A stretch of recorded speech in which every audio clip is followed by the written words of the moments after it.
भाजपची हिंदुत्व विचारसरणी कमकुवत आहे. ती लोकांच्या हितासाठी नाही, ते त्यांच्या राजकीय हितासाठी तिचा वापर करतात. भाजप म्हणते की हिंदू धोक्यात आहे आणि तेच हिंदूंवर अत्याचार करतात.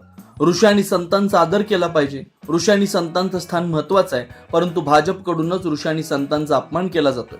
दुसरीकडे भाजप म्हणते की आम्ही अभिमानानं हिंदू आहोत. भाजप आपल्या संस्कृतीचा, ऋषी आणि संतांचा अपमान करते. ते राजकीय हेतूंसाठी हिंदूंना धोक्यात आणतात. भाजप स्वतःच्या राजकीय हितासाठी हिंदूंचा वापर करते, अशी गंभीर टीका अमरावतीचे खासदार बळवंत वानखेडे यांनी भाजपवर केली. भाजपचं हे जे काही हिंदुत्व प्रेम आहे हे वेगळी प्रेम आहे. त्यांची जी रणनीती आहे ती फक्त हिंदूंना राजकारणासाठी वापरण्याची नीती आहे. कारण आज जर शक्ती महाराज वर ते त्यांना शिव्या देत असतील, त्यांच्या बाबतीत काही अपशब्द वापरत असतील, मग हा त्यांचा अपमान नाही का? मग हा हिंदुत्वाचा अपमान नाही का?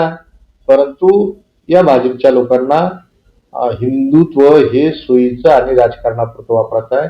म्हणून मग शक्ती महाराजचा अपमान त्याच्यात झाला तरी चालेल, पण आपलं राजकारण साबूत राहिलं पाहिजे.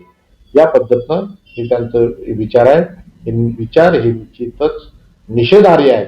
म्हणून त्यांनी जे काही हिंदुत्व शिकवतात ते हिंदुत्व शिकवण्याची त्यांना गरज नाही, त्यांची गरज नाही.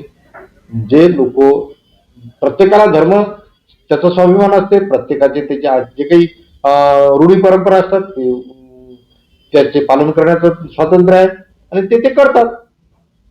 म्हणून वेगळं हिंदुत्व सांगण्याची गरज नाही. परंतु यांना राजकारणासाठी हिंदुत्व पाहिजे आहे आणि मग त्याला जोडून ते इतर धर्मांवर, इतर याच्यावर टीका करतात. परंतु आपले जे मुलं आहेत ते आपले मुलं सांभाळणं हे पहिलं कर्तव्य असते. दुसऱ्याचे मुलं हे घेऊन, दत्तक घेऊन आपल्याला मुलं असल्यानंतर त्यांचं पालन पोषण करणं हे कितपत योग्य आहे? मला एक सांगा, काँग्रेसचे हे जी काही आतापर्यंत त्यांनी आपल्या पक्षात घेतले, त्यांना सत्ता देत आहे. मग काँग्रेसमध्ये त्यांच्याजवळ सत्ता होती, सत्तेत ते काँग्रेसमध्ये होते, आताही काँग्रेसमध्ये तुम्ही भाजपमध्ये आणून ते सत्तेत, त्यांना काय फरक पडते? परंतु आपले जे मुलं आहेत ते उपाशी राहतात ना, त्याचं काय? म्हणून ते आपल्या मुलांवर लक्ष देणं पहिले अतिशय गरजेचं असते. नंतर दुसऱ्यांची मुलं जे आपण दत्तक घेऊ पाहतो त्यांच्यावर लक्ष देणं गरजेचं असते.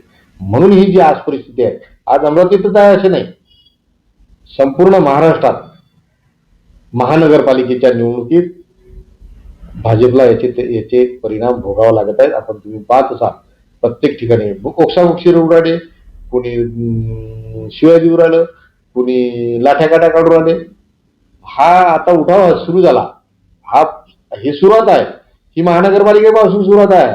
आता पुढच्या निवडणुका पाहता म्हणा की कशी तुम्ही बाहेरच्या लोकांना तिकिटा देतात.